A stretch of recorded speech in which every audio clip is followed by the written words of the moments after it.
안녕하세요. 100세 시대 100세 코인 방송을 시작하겠습니다. 알트코인 브리핑 시간을 갖도록 하겠는데요. 지난밤에 미국 증시는 3대 지수 모두 FOMC를 앞두고 하락 마감을 했습니다. 기술주 중심으로 하락이 좀 크게 나왔는데요. 이제 다음 주가 되면은 FOMC에서 기준금리를 발표를 하는데 기준금리 동결 전망이 우세한 그런 상황입니다. 가만 미국 증시는 크게 하락을 했지만 코인 가격은 안정적인 움직임을 보여줬습니다. 이더리움, 리플, 솔라나, 그 밖에 알트코인에 대해서 흐름을 살펴보는 시간을 갖도록 하겠습니다. 자, 이더리움은 시가총액이 최근에 감소를 했는데 선물 ETF 승인 기대감에 상승이 전망되고 있습니다. 자, 이더리움은 이제 시가총액 2위를 기록하고 있는 알트코인인데요. 지난 며칠 동안에 시가총액이 많이 줄었죠. 암호화폐 분석가 그리고 트레이더인 알리 마르티네즈는 지난 며칠 동안 이더리움 실현 시가총액이 130억 달러가 줄었다면서 투자자 심리가 변화하고 있다고 포스트를 했습니다. 물론 시가총액이 감소한 측면도 있습니다만 매수 세력과 매도 세력 간의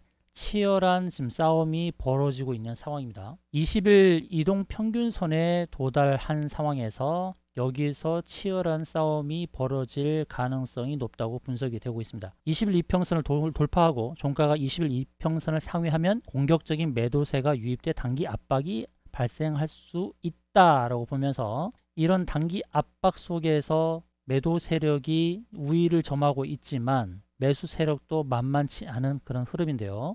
이더리움 선물 ETF는 10월 중순에 승인될 가능성이 있어 보입니다. 10월 중순에 선물 ETF 승인이 이루어지는 것, 이것이 이더리움 상승의 모멘텀이 될 것인데 이더리움 차트는 이따가 살펴서 안내를 드리도록 하겠습니다. 리플 관련 뉴스입니다. 리플이 0.5달러 선 회복한 상황에서 향후 전망은 무엇이냐? 블랙록이 리플을 매수한다는 그런 내용이 있는데 실체 없는 루머가 아닌가? 이렇게 보는 시각도 있습니다. 자, FTX의 자산 매각 계획이 승인되면서 솔라나, 비트코인, 리플 등 가상자산의 매도 압박이 커지는 상황이지만 그러나 견조한 흐름을 보이고 있는데 이것은 선물 시장에서 매도와 매수 세력이 팽팽하게 맞서고 있는 상황도 염두를 해야 될 것입니다. 당연히 하락할 것처럼 보인다 그러면 매도가 우위를 점하겠지만 실질적으로 매도 압력이 그렇게 강하게 발생하지 않는 그런 상황입니다. 그래서 리플의 하락에 대해서 너무 염려하지 않아도 되지 않을까 이렇게 보고 있는데 자, 역시 리플도 20일 이평선까지 회복이 된 상태인데 여기서 이평선 위로 계속 밀어 올리면 매도 압력이 줄어들 수도 있는 그런 판단이 있는 상황이지만 그러나 기술적으로 볼 내용은 뭐냐면 20일 이평선에 안착을 해야 되는 것이고 20일 이평선이 계속해서 우하향하고 있기 때문에 이 이평선의 기울기가 상향을 하는 것이 안정적이다라는 말씀을 드리면서 이따가 차트를 보면서 안내를 드리겠습니다. 세계 최대 자산 운용사 블랙록이 리플 매수 전략을 취할 것이라는 확인되지 않은 루머가 확산되고 있는데 아직 확실한 증거가 나타나진 않았다는 것을 참고하시면 좋을 것 같습니다. 리플은 사무라이 코인인가? 일본 투자자들은 비트코인과 리플의 선호도가 거의 동일한 상황이다라는 연구가 홍콩 시립대를 통해서 나왔는데요. 홍콩 시립대 경제금융학과의 연구 보고서에 따르면 일본에서는 시가총액 최대 암호화폐인 비트코인과 리플의 선호도가 거의 같은 것으로 나타났습니다. 설문조사에 참여한 1498명의 응답자 중에서 25%는 가장 선호하는 암호화폐가 리플이라고 선택을 했습니다. 비트코인은 26%, 이더리움은 9%,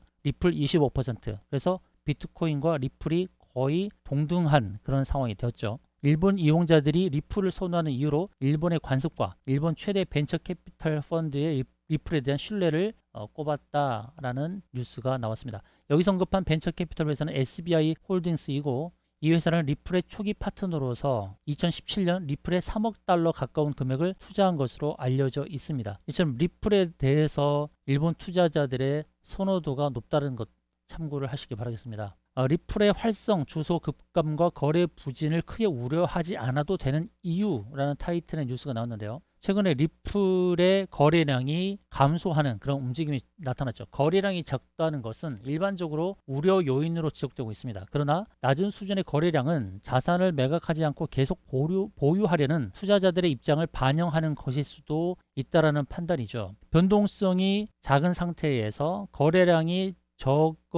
적은 그런 움직임이지만 투자자들의 입장에서는 매도하려는 것보다는 계속 보유하려고 하는 그런 심리를 표한 것이 아닌가라는 그런 시각도 있다는 것입니다. 그러나 일반적으로 거래량이 적은 것은 우려 요인으로 지목되는 것을 기억할 필요성이 있습니다.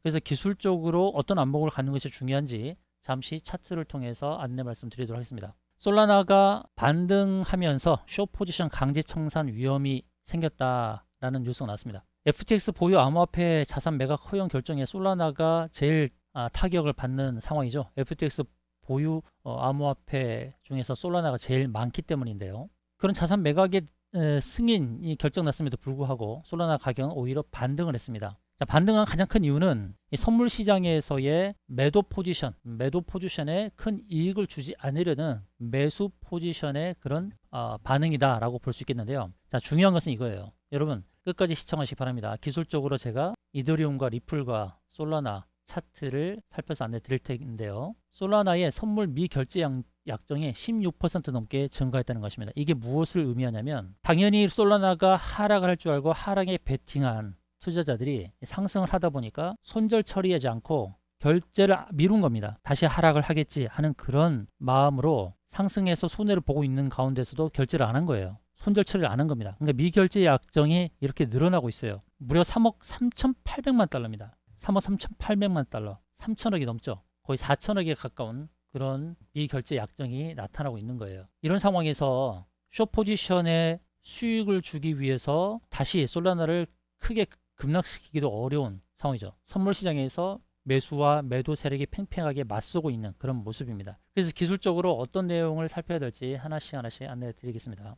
먼저 이더리움 차트를 보겠습니다. 이더리움 일봉인데요. 이더리움 일봉을 보게 되면 21선 위에 있는 것은 확인이 되고 있습니다. 21선과 기준선 자리, 제가 지금 표시한 자리가 21선 그리고 기준선 자리입니다. 21은 20일의 거래 평균이죠. 종가 평균이죠. 기준선은 26거래일의 고점과 저점의 평균 자리입니다. 기준선이 조금 더 상세한 데이터를 포함하고 있죠. 현재 21선과 기준선 자리에 왔어요. 자, 중요한 건 뭐냐면 기준선은 평평하게 선으로 만들어져 있는데 20일 이평선은 우하향을 하고 있습니다. 그래서 이것이 완만하게 상승으로 전환되는 게 중요하죠. 이더리움은 이제 기준선과 21선의 이 저항을 어떻게 뚫느냐 그 관건입니다. 현재 그 자리에 있는 겁니다. 이 기준선을 넘어서서 기준선을 지지 삼고 올라야 됩니다. 최근에는 기준선이 저항이 됐던 것을 확인할 수 있죠. 기준선 저항 때문에 넘어서지 못하고 밀렸다가 한 단계 아래로 내려왔습니다. 지금은 이제 기준선에 딱 걸쳐 있는 상황입니다. 과거에 기준선이 저항이 됐다 그러면 지금은 이 기준선에서 안착하는 시도를 며칠간 이어가게 되면 기준선이 지지가 될 수도 있는 그런 상황입니다. 자, RCI를 보게 되면 단기선은 위쪽으로 올라오고 있고 이제 중기선이 따라 올라오고 있죠. 이 단기선이 조금 더 올라와서 과열권에 오는 것이 좋습니다. 그래서 과거의 흐름을 보게 되면 단기선이 먼저 올라온 상태에서 중기선들이 올라오길 기다리는 거. 단기선은 자주 들락거리죠. 왔다 갔다 올랐다 빠졌다 올랐다 빠졌다 이렇게 하는 겁니다. 단기선이 올라오고 빠지고 하는 동안에 중기선은 계속 평평하게 움직이고 있죠. 단기선이 움직인 상태에서 중기선에 따라 올라오는 것이 좀 이어져야 되죠. 이걸 무엇을 의미하냐면 지금 기준선 자리에서의 횡보 그리고 기준선이 지지가 지속적으로 이루어져야 됩니다. 그래서 여기를 바닥으로 인식하는 탄탄한 거래가 뒷받침돼야 됩니다. 그래야 20일 이평선이 완만하면서 이제 우상향하게 되는 거죠. 이 20일 이평선이 하향하는 단계에서는 하방 압력을 받는 거예요.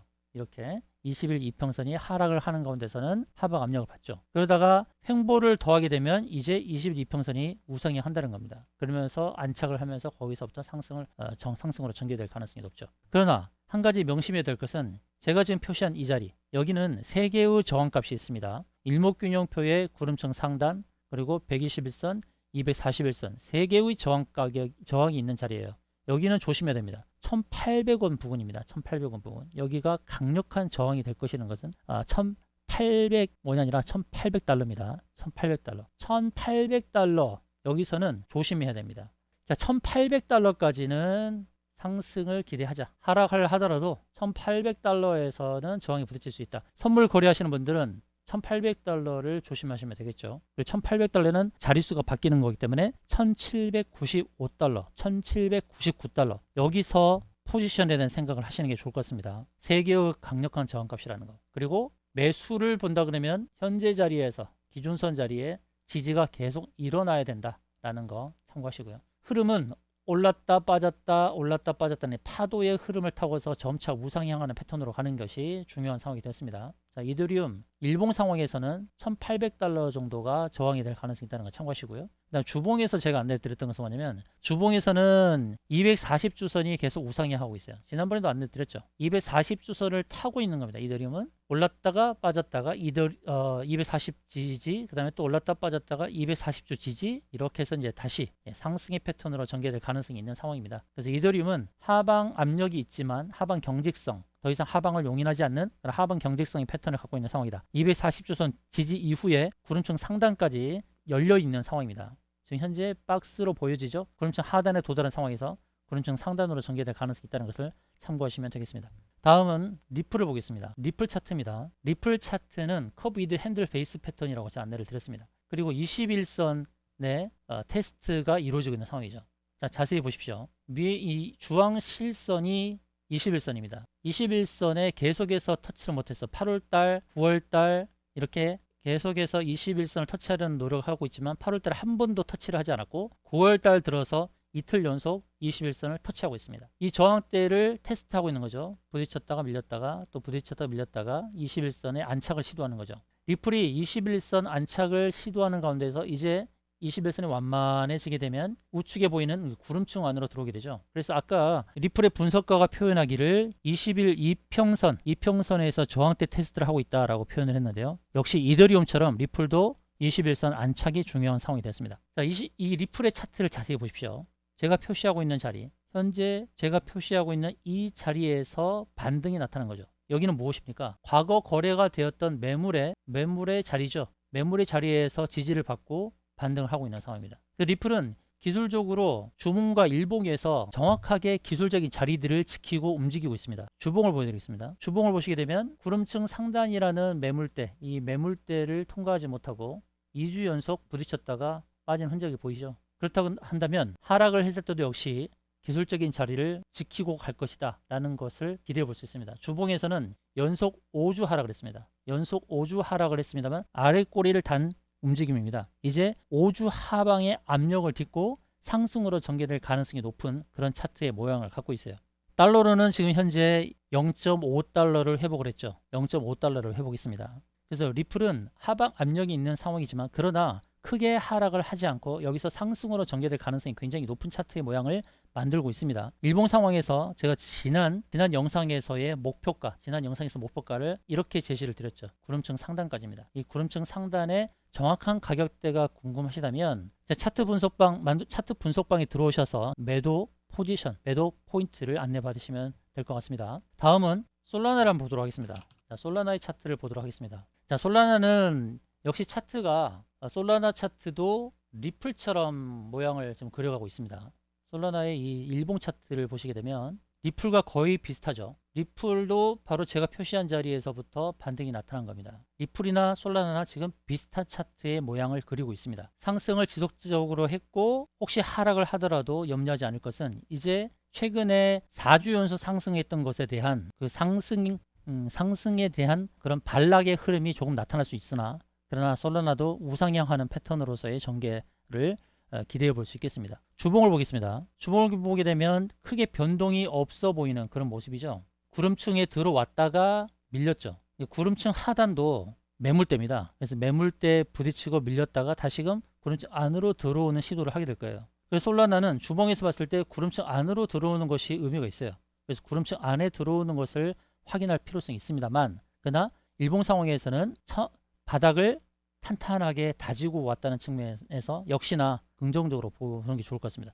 자, 이제 FTX발 자산 매각의 압력이 있죠. 그런데 크게 하락을 하기보다는 박스권의 전개가 지속될 가능성이 있어 보입니다. 그래서 그 매각이 있는 그 물량을 받아내면서 크게 하락하지 않고 버텨내면서 그 매물을 흡수하고 상승할 가능성이 높은 그런 흐름으로 보여진다라는 말씀을 드리겠습니다. 이더리움, 리플, 솔라나의 흐름에 대해서 짚어드렸는데요. 여러분이 보유하고 계신 코인의 차트 분석을 원하신다면 차트 분석방으로 입장하실 방법을 안내드리겠습니다. 영상 하단 더보기 클릭하시고 링크에 참여하시면 차트 분석방 입장하는 방법을 안내드리도록 하겠습니다. 자, 무료 차트 분석방에 오셔서 여러분의 보유하신 코인에 대한 상세 차트 분석 받으시길 바라겠습니다. 이상의 영상이 마음에 드셨으면 좋아요, 구독 눌러주시면 고맙겠습니다. 이상으로 방송 마치겠습니다. 감사합니다.